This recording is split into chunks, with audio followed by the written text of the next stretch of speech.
But in the bullshit department, a businessman can't hold a candle to a clergyman.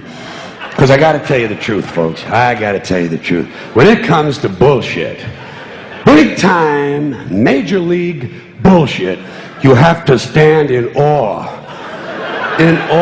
of the all-time champion of false promises and exaggerated claims, religion. No contest. No contest. Religion easily has the greatest bullshit story ever told. Think about it. Religion has actually convinced people that there's an invisible man living in the sky who watches everything you do every minute of every day.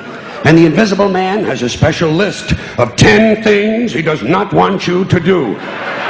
And if you do any of these 10 things, he has a special place full of fire and smoke and burning and torture and anguish where he will send you to live and suffer and burn and choke and scream and cry forever and ever till the end of time. But he loves you.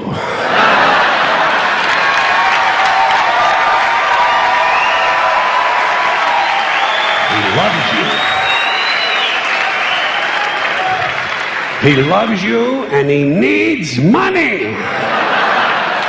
He always needs money. He's all powerful, all perfect, all knowing, and all wise. Somehow, just can't handle money. Religion takes in billions of dollars. They pay no taxes, and they always need a little more. Now, you talk about a good bullshit story. Holy shit.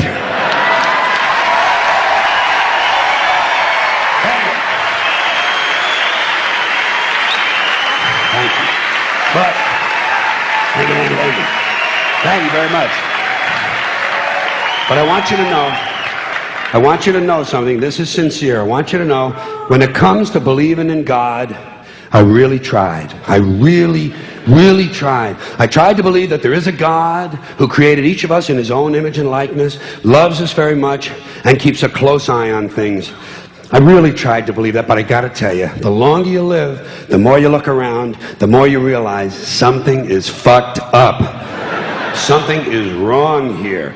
War, disease, death, destruction, hunger, filth, poverty, torture, crime, corruption, and the ice-capades. Something is definitely wrong. This is not good work. If this is the best God can do, I am not impressed. Results like these do not belong on the resume of a supreme being. This is the kind of shit you'd expect from an office temp with a bad attitude.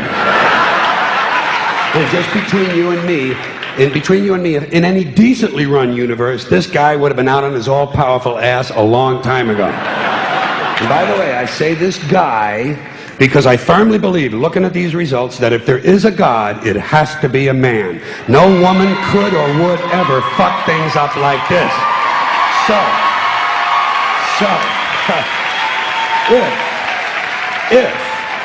If there is a God, if there is, I think most reasonable people might agree that he's at least incompetent and maybe, just maybe, doesn't give a shit. Doesn't give a shit, which I admire in a person and which would explain a lot of these bad results. So rather than be just another mindless religious robot, mindlessly and aimlessly and blindly believing that all of this is in the hands of some spooky, incompetent father figure who doesn't give a shit, I decided to look around for something else to worship, something I could really count on. And immediately, I thought of the sun. Happened like that. Overnight, I became a sun worshiper. Well, not overnight. You can't see the sun at night. But first thing the next morning, I became a sun worshiper. Several reasons. First of all, I can see the sun. Okay? Yeah. Unlike some other gods I could mention, I can actually see the sun. I'm big on that. If I can see something, I don't know, kind of helps the credibility along, you know? So every day I can see the sun as it gives me everything I need. Heat, light, food, flowers in the park, reflections on the lake. An occasional skin cancer, but hey, at least there are no crucifixions, and we're not setting people on fire simply because they don't agree with us. Sun worship is fairly simple. There's no mystery, no miracles, no pageantry, no one asks for money, there are no songs to learn, and we don't have a special building where we all gather once a week to compare clothing. And the best thing about the sun, it never tells me I'm unworthy. Doesn't tell me I'm a bad person who needs to be saved. Hasn't said an unkind word. Treats me fine. So, I worship the sun. But I don't pray to the sun. Know why? I wouldn't presume on our friendship. It's not polite.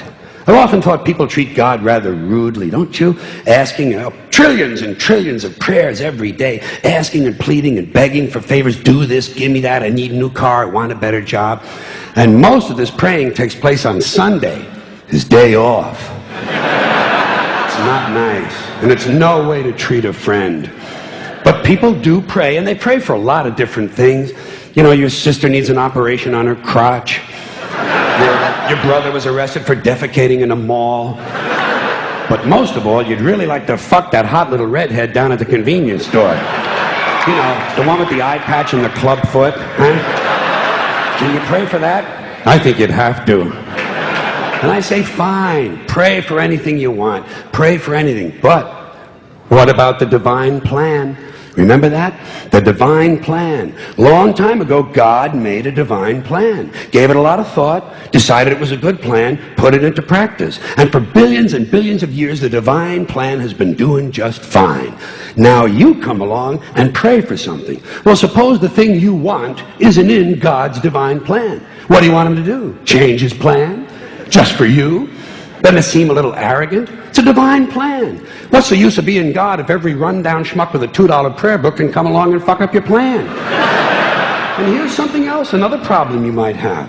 Suppose your prayers aren't answered. What do you say? Well, it's God's will. Thy will be done. Fine. But if it's God's will and he's going to do what he wants to anyway, why the fuck bother praying in the first place? Seems like a big waste of time to me.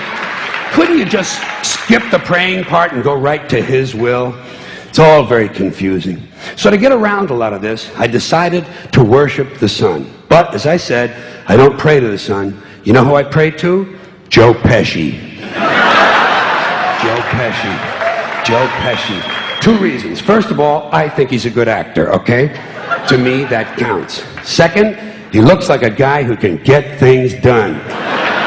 Joe Pesci doesn't fuck around. Doesn't fuck around. In fact, Joe Pesci came through on a couple of things that God was having trouble with. For years, I asked God to do something about my noisy neighbor with the barking dog. Joe Pesci straightened that cocksucker out with one visit. It's amazing what you can accomplish with a simple baseball bat. So I've been praying to Joe for about a year now. And I noticed something. I noticed that all the prayers I used to offer to God and all the prayers I now offer to Joe Pesci are being answered at about the same 50% rate. Half the time I get what I want, half the time I don't. Same as God, 50-50.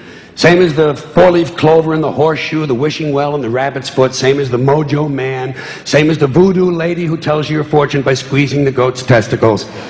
It's all the same, 50-50. So just pick your superstition, sit back, make a wish, and enjoy yourself. And for those of you who look to the Bible for moral lessons and literary qualities, I might suggest a couple of other stories for you. You might want to look at The Three Little Pigs. That's a good one. Has a nice, happy ending. I'm sure you'll like that. Then there's Little Red Riding Hood, although it does have that X-rated part where the big bad wolf actually eats the grandmother, which I didn't care for, by the way. And finally, I've often always drawn a great deal of moral comfort from Humpty Dumpty. The part I like the best, all the king's horses and all the king's men couldn't put Humpty Dumpty back together again. That's because there is no Humpty Dumpty and there is no God. None, not one, no God, never was. In fact, I'm gonna put it this way. If there is a God, may he strike this audience dead. See, nothing happened. Nothing happened. Everybody's okay. All right? Tell you what.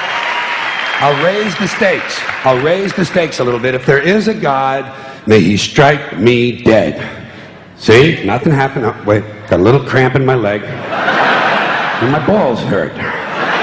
Plus, I'm blind. I'm blind. Oh, now I'm okay again. Must have been Joe Pesci, huh?